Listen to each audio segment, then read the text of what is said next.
मुलीला जिवंत जाळणारा आरोपी अखेर काही तासातच पोलिसांच्या ताब्यात. घटना गोरेगाव पोलीस हद्दीतील या खून प्रकरणात स्थानिक गुन्हे शाखेकडून उलगडा.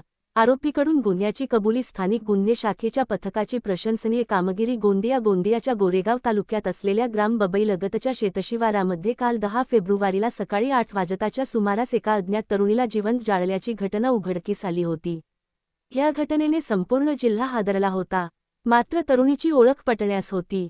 घटनेचे गांभीर्य लक्षात घेता पोलिसांनी वेगवेगळी पथके तयार केली व अथक प्रयत्नानंतर अखेर तरुणीची ओळख पटली व तरुणीला जाळणाऱ्या आरोपीला सुद्धा अवघ्या काही तासांमध्येच ताब्यात घेऊन या खून प्रकरणाचा उलगडा करण्यास स्थानिक गुन्हे शाखेला यश आलं.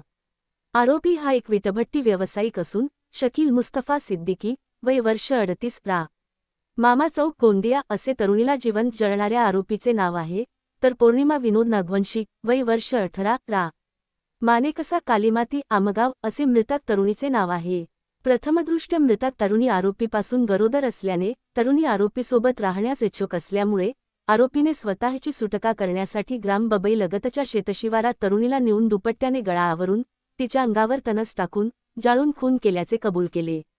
पुढील तपास प्रक्रिया गोरेगाव पोलीस हे करीत आहेत. जनता न्यूज महाराष्ट्र गोंदिया जिल्हा प्रतिनिधी आकाश नंदागवळी, गोरेगाव. गोंदिया. लाईक करा, सबस्क्राईब करा, बेल आयकॉन दाबा.